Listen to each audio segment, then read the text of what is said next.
Bonjour Charlène. Bonjour. Slalom, est-ce qu'on peut dire que ce film, vous l'aviez en vous?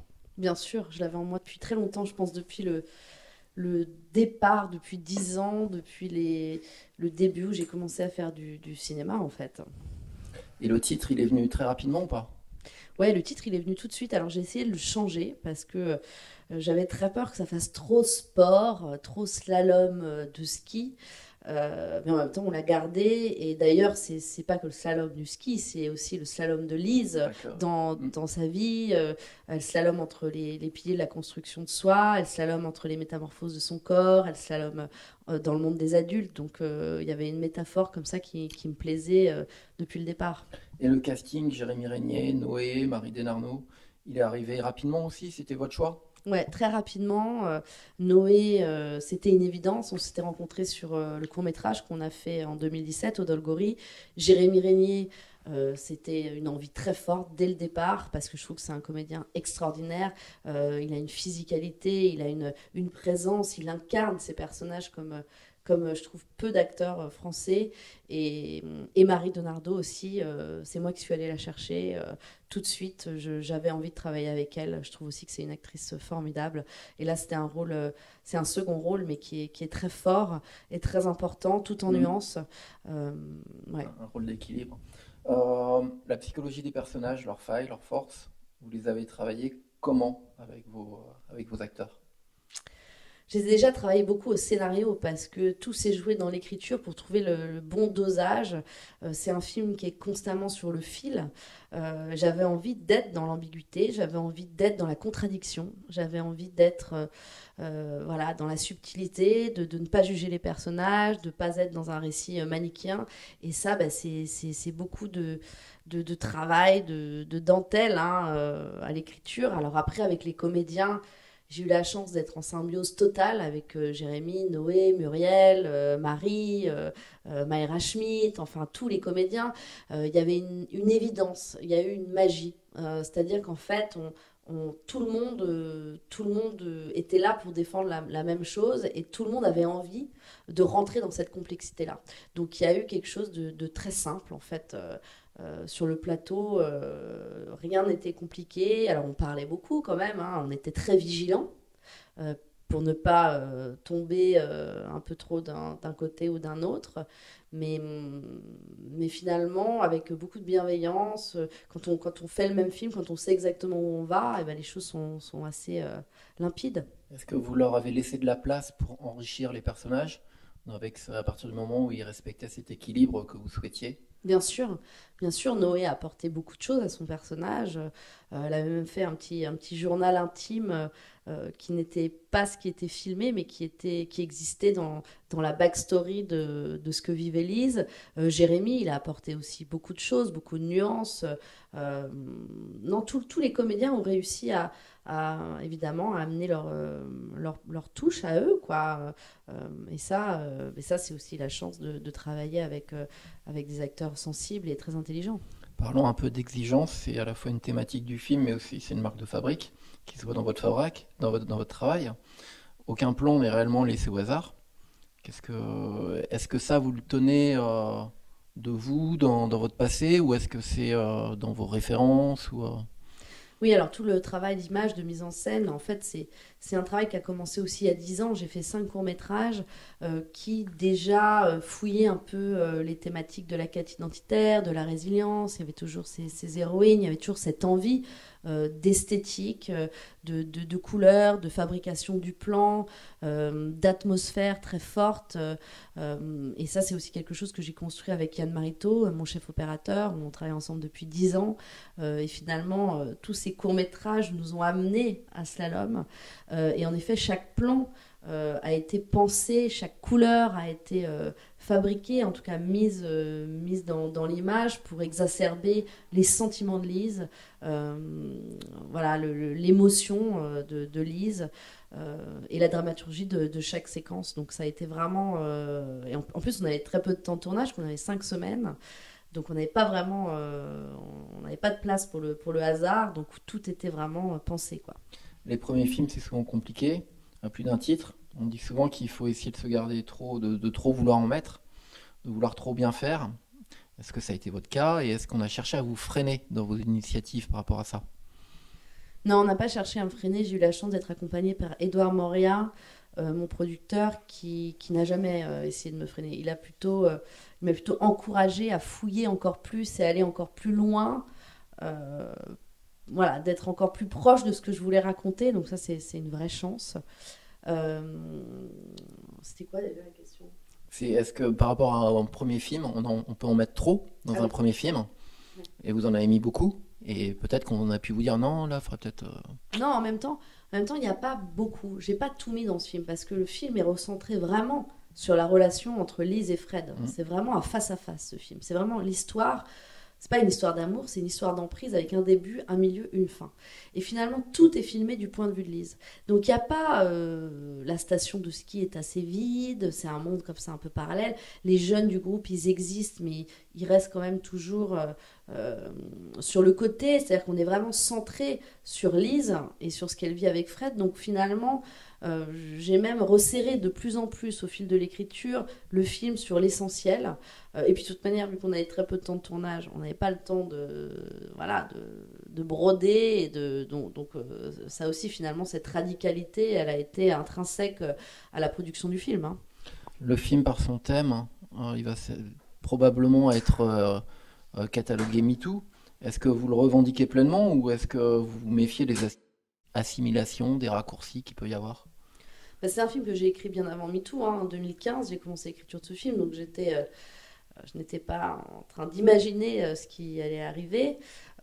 Aujourd'hui, ben, j'ai l'impression de faire partie oui, de ce mouvement, en tout cas de ces artistes qui se lèvent et qui prennent la parole, et c'est tant mieux, mais c'est pas du tout quelque chose que j'avais imaginé, c'est pas du tout quelque chose que j'ai essayé de faire, et un peu malgré moi, ou tant mieux, voilà, je fais partie de cette prise de conscience, et voilà, je suis très heureuse de participer à ça à ma manière.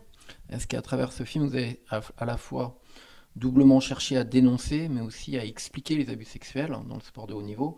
Par exemple, on pense à plein de petits détails que vous avez glissés par-ci par-là, l'absence des parents, la peur de l'abandon, les émotions fortes, l'exigence et la discipline nécessaires au sport de haut niveau, mais aussi les amours naissants, l'adolescence, la transformation du corps, et la fascination aussi que peut exercer un professeur adulte. Est-ce que, voilà, il y avait une volonté aussi d'expliquer quelque part? Bien sûr, il y avait. En fait, c'était pas vraiment expliqué, parce que c'est pas un film analytique, c'est pas un film qui juge, c'est pas un film factuel, c'est un film sensoriel, émotionnel. Donc j'avais envie qu'on vive exactement ce qu'allait traverser Lise. Donc c'était pas d'expliquer, c'était voilà, de vivre une expérience, quoi, de faire ce voyage avec elle. Et à la fin du film, seulement à la fin du film, de se demander qu'est-ce qui s'est passé. La frontière entre l'amitié et l'amour, c'est aussi un sujet du film, parce que chez vous, en tout cas, chez vous, non pas chez vous, mais en tout cas dans Slalom, l'amitié, elle est jamais gratuite, elle existe souvent par intérêt, il y a un amour naissant ou un désir enfoui. Oui, parce que c'est un film qui questionne les pulsions. Et les pulsions, chaque être humain, voilà, on a plein. Et après, c'est une histoire de maîtrise, c'est une histoire voilà, de limite. Mais j'aime en fait questionner les pulsions. J'aime ça. Je trouve que le cinéma, c'est une manière de révéler les dieux et les démons de l'âme humaine. Et évidemment, ça y participe. Est-ce que vous êtes posé des questions? On imagine que oui, sur le ton à donner au film, doux, amer, dur, positif, négatif, revendicatif. Est-ce que vous avez visé un équilibre aux différents stades d'écriture et fait très attention à ce que le film puisse englober plusieurs points de vue? Non, alors ce film, il a qu'un seul point de vue. C'est le point de vue de Lise. Il n'englobe pas plusieurs points de vue. Il est uniquement avec Lise. Et ça, c'était très important justement pour être dans l'expérience, presque dans la performance avec elle, de ce qu'elle était en train de vivre.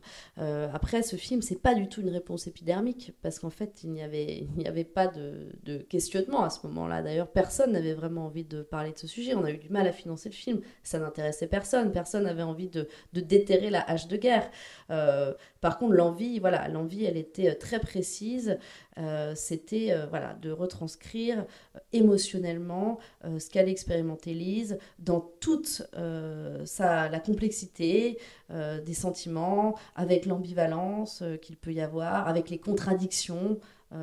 qu'il peut y avoir aussi à certains moments. Voilà, c'était surtout de ne pas être manichéen, pour être dans quelque chose de très sincère, mais de très sincère par rapport à l'émotion, quoi, par rapport à la sensation. C'était ça qui était très important.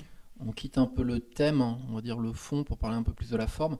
L'image, elle est très importante dans le film, on voit qu'elle est très travaillée et elle est souvent signifiante, que ce soit les décors, leur beauté, leur côté parfois apaisant mais aussi angoissant, les transitions que les décors offrent, mais aussi et surtout, j'ai envie de dire, par la métaphore qu'elles offrent. Quand on voit par exemple Lise slalomer et passer un à un les obstacles, l'image est venue presque en même temps que l'écrit. Bah, les moments où elle frappe les piquets, les moments où elle frappe les piquets, oui, il y avait plein de métaphores, quoi. C'est sûr. Et puis le décor de cette montagne qui est parfois euh, qui fait peur, et puis à d'autres moments qui donnent de la force, à certains moments qui donnent envie de se libérer, à d'autres qui écrasent. Enfin, et puis il y avait les décors extérieurs qui s'entrechoquaient avec les décors intérieurs. C'est-à-dire qu'on est enfermé, puis d'un seul coup on est tout petit à l'extérieur. Enfin, je trouvais qu'il y avait plein de choses très intéressantes qui venaient résonner finalement avec cette histoire d'emprise et avec ce que ressentait Lise. Sur le plan technique, comment vous avez fait pour filmer au plus près là, les scènes de ski et avoir une image très stable, hein, alors qu'il y a beaucoup de vitesse? Bah, pour filmer les scènes de ski, j'ai eu la chance d'avoir un très bon cadreur skieur qui s'appelle Yann André, qui est un ancien champion de ski freeride et qui tient la caméra et suit en skiant Lise, enfin les doublures de Lise, en tout cas les skieurs. Et en fait, bah, c'est son talent à lui, hein. Il n'y a pas de stabilisateur, il n'y a rien. C'est une caméra portée à bout de bras. Et il s'élance dans la pente avec aussi Aurélie Blin, qui est la pointeuse, qui est aussi une très bonne skieuse et qui le suit. Donc c'était une aventure de tourner ces séquences. Mais en même temps, c'est très simple la manière dont c'est réalisé, hein. Est-ce que le film il aurait pu être plus long dans le sens où on voit qu'il y a certaines histoires un petit peu parallèles, hein, qui viennent nourrir le récit mais qui ont peut-être été coupées? On se pose la question. Non, pas du tout. Enfin, finalement, j'ai coupé des pages de scénario avant de tourner parce qu'on attendait la réponse de Canal+, qui n'est pas venue. Donc j'ai dû couper 20 pages de scénario, à peu près 3 semaines avant le tournage. Mais j'ai adoré cet exercice. Et je pense que ça a fait un bien fou au film. Euh, et en fait, j'avais pas très envie, moi, d'expliquer ce qui se passait autour de cette relation. Parce qu'encore une fois, le but, c'était d'être avec elle, avec ce qu'elle vit, et elle n'a pas le temps de regarder autour, elle n'a pas le temps d'analyser, elle n'est pas là en train de se demander ce que font les uns et les autres. Elle est tellement prise par ses propres émotions, elle est tellement submergée par ce qui lui arrive, qu'en fait, elle a des œillères, quoi. Elle avance presque à l'aveugle, et elle se laisse glisser dans la pente, quoi. Et donc finalement, il n'y avait pas de place pour le reste dans le film. Et, et du coup, ça donne une histoire très ramassée, très dense. Et je pense qu'au final, c'est la bonne forme pour le film. C'est ce que vous vouliez, ouais. Est-ce que vous étiez confiante quand vous avez envoyé votre film au Festival de Cannes? Confiante, je sais pas, on n'est jamais confiant, on n'a jamais le recul nécessaire, je pense, les metteurs en scène sur notre travail. En tout cas, voilà, je l'ai envoyé en me disant il faut essayer, et puis on verra. C'est un film qu'on a fait, que j'ai fait avec les tripes, qu'on a fait toute mon équipe et moi avec beaucoup d'amour, beaucoup de bienveillance, beaucoup de passion, beaucoup de vigilance. Et voilà, mais on s'attendait pas, je pense, quand même à un tel. Telle marque. Ouais, d'un seul coup, il émerge comme ça. Et ça a été un très beau cadeau de la part de Thierry Frémaux de décider d'accompagner ce film. Par contre, vous n'êtes pas verni, votre film aurait certainement eu l'accueil qu'il mérite en salle si rien de tout ça n'existait. Il va sortir en plein couvre-feu, c'est forcément un risque. Est-ce que dès à présent, vous imaginez que le film puisse avoir une deuxième vie en salle?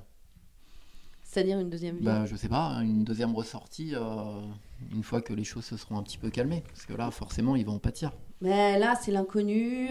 Jour de fête, mon distributeur a décidé de sortir le film quand même le 4 novembre. En même temps, on a envie de le sortir, ce film. On est quand même dans la lancée de tous les festivals qu'on a eu la chance de faire jusqu'à maintenant. je pense qu'en fait, il y a presque quelque chose qui nous dépasse, c'est-à-dire que le film a déjà été projeté aussi dans plein d'avant-premières, et il y a une attente, j'ai l'impression, alors peut-être que c'est un fantasme, mais qu'il y a une attente du public, que les gens ont envie de voir ce film, ils ont envie de savoir de quoi on parle vraiment, de vivre cette expérience, ils ont envie de parler de ça, peut-être d'une autre manière grâce à ce film, et donc on prend le risque, et puis on verra, et advienne que pourra. Eh ben, merci beaucoup. Merci.